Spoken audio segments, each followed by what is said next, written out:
The crystal chandelier cast judgmental shadows across my parents' formal dining room as I took my usual seat, the one furthest from my father's position at the head of the table. The family emergency meeting invitation had arrived yesterday, written in my mother's perfect cursive, dripping with the kind of concern that felt more like criticism. "Olivia, darling." My mother's voice carried that familiar note of disappointment as she adjusted the elaborate flower centerpiece. "You could have at least worn something more presentable." I glanced down at my simple white shirt and black pants. The outfit probably cost more than her entire wardrobe, but they'd never know that.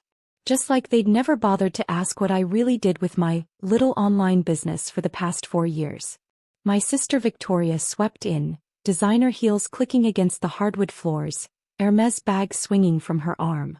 As the CFO of our father's investment firm, she was everything I supposedly wasn't: successful, ambitious, properly focused on the family legacy. "Still running that little Etsy shop or whatever it is?" she smirked, settling into her chair. "Selling homemade crafts to bored housewives?" I took a slow sip of water, letting her words roll off me like they had for years. If she only knew about the meeting I'd had this morning with the Forbes editorial team, or the photo shoot scheduled for tomorrow. "Let's get started," my father announced, his voice carrying the weight of 30 years as CEO of Harrison Financial Group. "We're here because we're concerned about Olivia's situation." There was my situation. That's what they'd been calling my decision to leave a proper corporate job and start my own company. 4 years of subtle jabs, worried phone calls, and not-so-subtle hints about real careers with actual benefits. "The family reputation is important," my mother added, wringing her hands. "And frankly, dear, this phase of yours, it's beginning to affect our standing in certain circles." I thought about the acquisition papers sitting in my real office, not the small home office they'd never visited, but the entire top floor of the glass tower downtown. The documents that would shake the financial world to its core in exactly 2 hours. "We've been patient," Victoria chimed in, examining her manicure. "Hoping you'd come to your senses. Return to a respectable position, maybe even join the family firm." My phone buzzed silently. A message from Marcus, my COO. "Everything's set. Press embargo lifts at 6 p.m. I checked my watch. 1 hour and 57 minutes until everything changed. "The thing is, sweetheart," Dad leaned forward, his voice taking on that patronizing tone he used with difficult clients, "we've found you a position. Junior analyst at Harrison Financial. You can start Monday." I studied his face, wondering if he'd even recognize the woman who would be featured in tomorrow's business section. The one they were calling a visionary, a market disruptor, the future of financial technology. "Did you know," I said carefully, "that Forbes is announcing their most powerful women list today?" Victoria waved her hand dismissively. "Of course. I've been shortlisted 3 years running." She hadn't, but no one corrected her. "Though I doubt that's relevant to your craft business." "Actually," my mother interrupted, "we need to discuss something more immediate. The country club board meeting is tomorrow, and people have been asking questions about what you do." I bit back a smile, thinking of the country club. The same one my company had quietly purchased last month through a subsidiary, along with half the properties in their precious gated community. "What do you tell them?" I asked innocently. "Well," she flustered, "we try to be vague. It's easier than explaining that our daughter sells." "What is it you sell exactly?" "Financial technology solutions," I said simply. "Shopify websites for small businesses," Victoria corrected with a smirk. "Let's call it what it is." My phone buzzed again. "Marcus, news outlets are prepped. Your profile's going live in major financial papers simultaneously with the Forbes announcement." "The point is," Dad cut in, "this has gone on long enough. You're 32 years old, Olivia. Time to join the real world." "The real world," I repeated softly, thinking of my company's current valuation. The one that would make headlines in less than 2 hours. "Yes, the real world," Victoria emphasized. "Where success is measured in actual numbers, not Instagram likes." Just then everyone's phones chimed simultaneously. Breaking news alerts. Major financial technology acquisition to be announced at 6 p.m. Sources say largest deal in industry history. "Speaking of real numbers," I murmured, watching Victoria scramble to read the alert. How's Harrison Financial's tech division performing these days? Dad frowned, glancing at his phone. We're holding our own. Though this announcement might affect market positioning. White. I raised an eyebrow. An acquisition this size will redefine the entire industry. Every financial institution will have to adapt or become obsolete. And how would you know that? Victoria scoffed. From your extensive experience selling digital templates? I stood slowly, smoothing my simple white shirt. I should head back to the office. Busy evening ahead. Sit down, Dad commanded. We're not finished discussing your future. Actually, I gathered my things. I think the future is about to discuss itself. As I walked to the door, my mother called out, "Don't forget about the junior analyst position. They need an answer by tomorrow." I paused at the threshold, allowing myself one small smile. I'm afraid I'll have to decline. I have a board meeting tomorrow. My board. Your what? Victoria's voice rose an octave. But I was already walking out, leaving them to their confusion. In less than 2 hours, they'd learn exactly what I'd built while they were busy undermining me. The next hour passed in a blur of final preparations. In my actual office, the penthouse suite of Genesis Tower, I reviewed the press release one last time while Marcus coordinated with our PR team. They have no idea, do they? He asked, adjusting his tie. That you're about to become the youngest female CEO of a Fortune 500 company? I thought about Victoria's smirk, my mother's embarrassment, my father's condescension. They're about to know everything, I replied, standing to face the wall of windows overlooking the city. Time to rewrite their story about me. At exactly 5:55 p.m. I stepped into the elevator. Marcus handed me a small folder, the only prop I'd need for what came next. Your sister's been calling, he said. Apparently she's seeing some strange market movements in Harrison Financial's stock. I smiled. Tell her to keep watching. The real movement hasn't even started. The elevator doors opened to reveal a lobby packed with reporters, cameras, and financial analysts. A podium waited at the center, the Genesis Financial Technologies logo displayed prominently behind it. As I walked to the podium, my phone buzzed one last time. A message from Dad. Something big is happening in the fintech sector. Could affect our market position. Perhaps we should discuss that analyst role sooner rather than later. I slipped the phone into my pocket without replying. He'd find out soon enough exactly how the market was about to change. The cameras flashed as I took my place. Somewhere across the city, in my parents' formal dining room, my family was probably gathered around Victoria's phone, waiting to see who this mystery buyer was. I smiled directly into the cameras, knowing the moment had finally arrived. Good evening, I began, my voice clear and confident. I'm Olivia Harrison, CEO of Genesis Financial Technologies. The rest would be history. The aftermath was immediate and electric. As I concluded the press conference, announcing not just Genesis Financial Technologies' $8.2 billion acquisition of our largest competitor, but also our revolutionary AI-driven banking platform, my phone exploded with notifications. 52 missed calls from Dad. 38 from Mom. 67 from Victoria. 241 text messages and counting. I sat in my office watching the city lights flicker to life while Marcus brought in the evening's news coverage. Tech prodigy Olivia Harrison emerges as fintech's newest power player. Genesis Financial's AI banking platform reshapes industry. Harrison Financial Group faces uncertain future as competitor falls to founder's daughter. Your father's on his third attempt to get past security, Marcus reported, setting down a fresh espresso. Victoria's threatened to call the police if we don't let her up. I picked up my phone, scanning the messages. From Dad, what have you done? This is impossible. Call me immediately. From Mom, darling, we're all so proud. Why didn't you tell us? The country club board will be thrilled.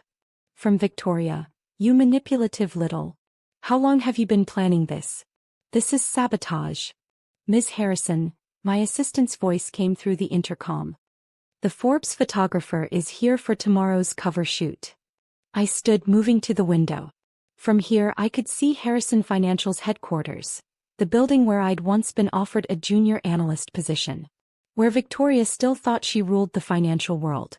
Send him up, I replied. And Marcus? Bring me the market analysis from today's trading. The The numbers were staggering. Genesis's stock had soared 40% after my announcement. Our AI banking platform was being hailed as revolutionary. And Harrison Financial, well, they'd lost 25% of their value in 2 hours. My phone rang, the private line only 5 people had access to. The caller ID showed Elizabeth Chin, Forbes editor-in-chief. "Olivia," she said warmly when I answered. "The story's ready for tomorrow. The Silent Revolution. How Olivia Harrison built a financial empire while her family wasn't looking. Any last quotes you'd like to add?" I thought about that afternoon's family meeting. About all the meetings before it where they dismissed and diminished me. "Just one," I replied. "Success doesn't need permission. It just needs patience." After the photo shoot, Marcus brought in the latest analysis. 3 major banks had already reached out about implementing our AI platform. 6 more wanted partnership discussions. "Your sister's giving interviews," he noted, pulling up a financial news channel. "Trying to spin this as some kind of family collaboration." On screen, Victoria stood outside Harrison Financial's headquarters, her perfect composure cracking slightly. Of course we knew about Olivia's venture. The Harrison family has always supported innovation. I muted the TV. "Send her the cease and desist letter. No unauthorized statements about Genesis or my role here." "Already done. Also, your mother's posted 7 times on social media about her brilliant daughter who takes after me." I smiled wryly. Funny how quickly craft business becomes brilliant venture when the numbers have 9 zeros. A knock at my door interrupted us. "Miss Harrison? Your father's here again. He's brought your grandfather." That made me pause. Alexander Harrison Sr., the patriarch who'd started Harrison Financial Group 40 years ago. The man who'd first taught me about market patterns and financial strategies, before my father and sister decided I wasn't suited for finance. "Send them up," I said after a moment's consideration. "And Marcus, get me the Harrison Financial acquisition proposal." While waiting, I studied my reflection in the window. Still wearing that simple white shirt that had so disappointed my mother this afternoon. Amazing how different the same outfit looked when framed by a billion-dollar view. The door opened. Dad stepped in first, looking smaller somehow in my vast office.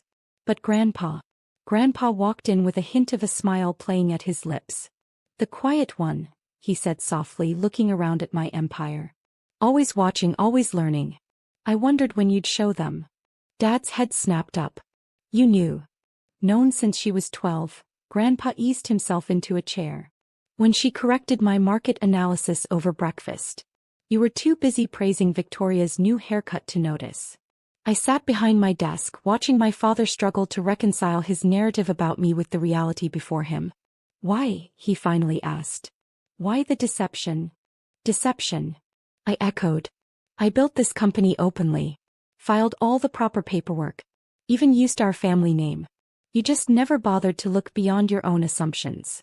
But your little online business was a subsidiary. One small part of Genesis that I let you see. The perfect cover for a family that wouldn't understand or accept what I was really building." Grandpa chuckled.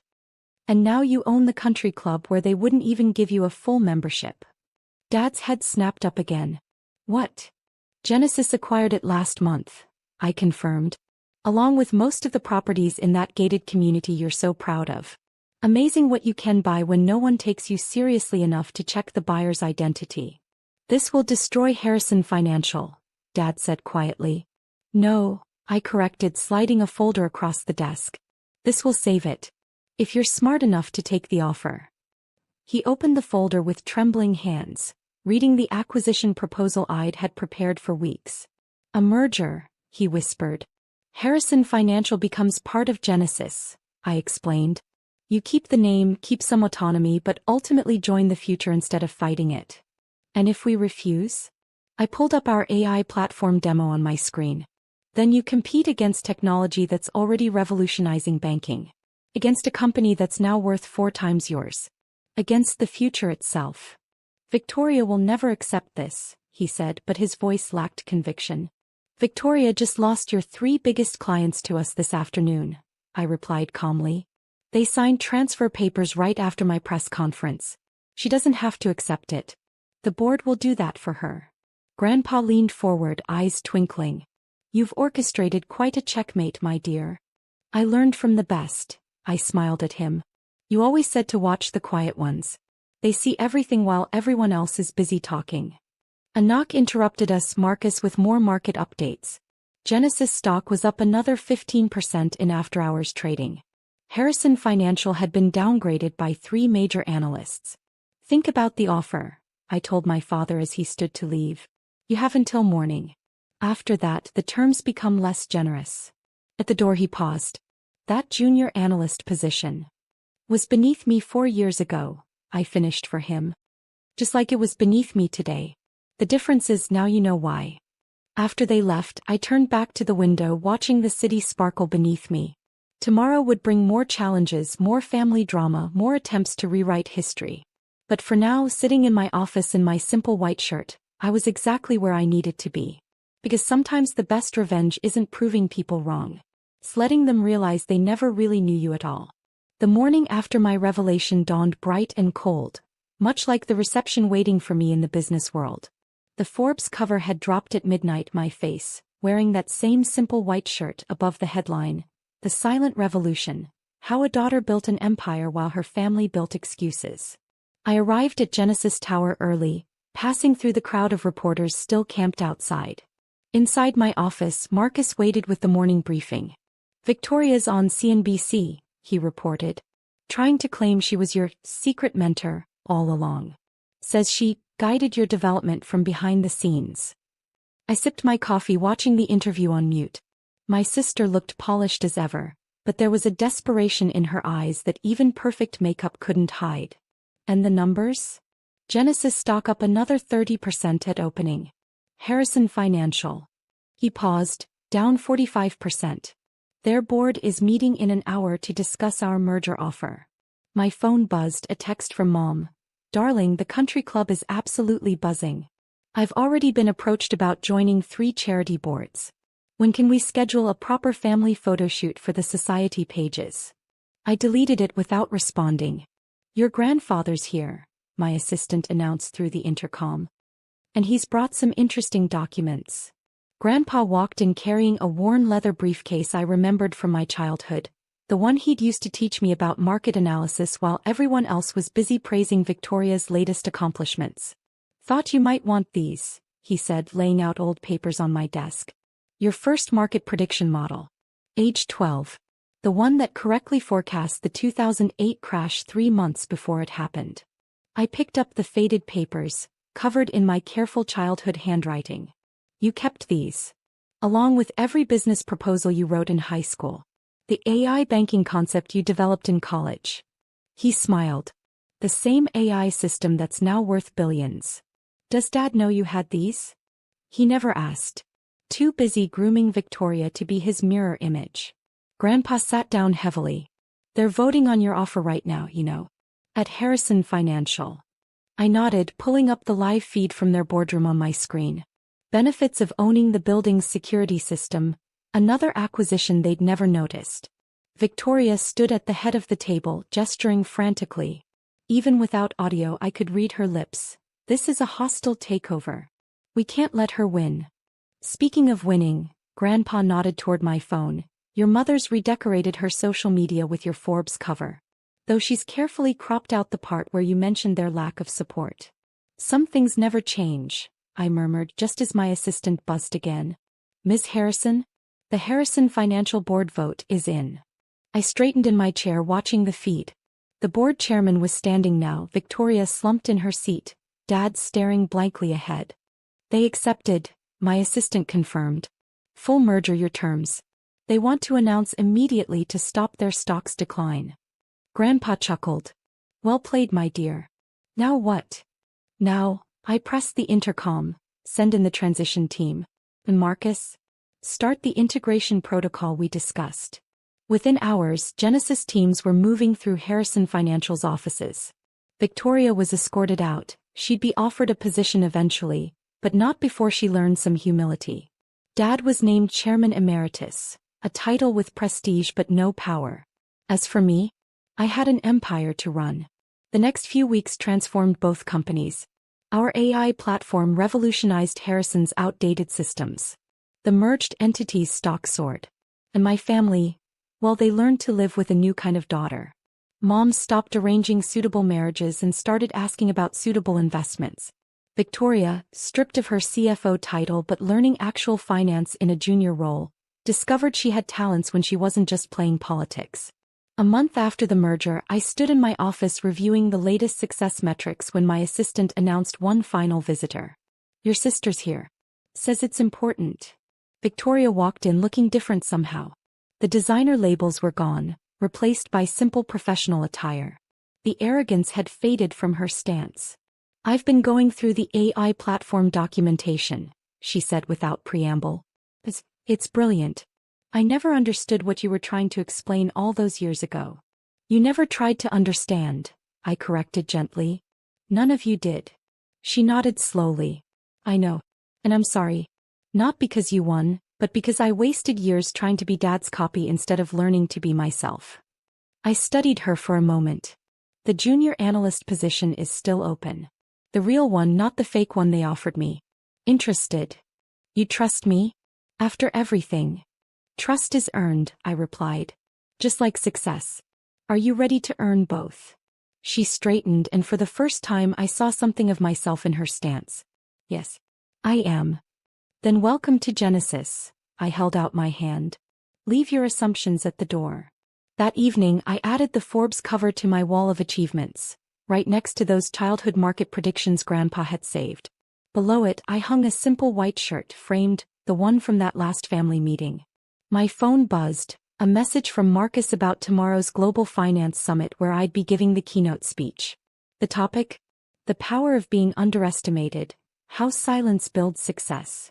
I smiled, remembering all those family dinners where they talked over me, around me, through me. They never noticed that the quiet one taking notes was actually taking control. Their mistake. My legacy. And as I looked out over my city, watching the lights come on in buildings I now owned, I knew this was just the beginning. Because sometimes success isn't about proving your family wrong. It's about proving yourself right even when no one else believes you can. 6 months later, Genesis had become the largest financial technology company in the world. Our AI platform had revolutionized banking. Victoria was excelling in her new role, learning to build her own success instead of copying others. And my parents, well, they'd learned to ask about my achievements instead of assuming my failures. As for me, I kept that simple white shirt as a reminder. Not of where I came from, but of how far I'd gone while they weren't looking. Because sometimes the best revenge isn't in proving people wrong. It's in building something so right that they can't help but acknowledge their own mistakes. And I was just getting started.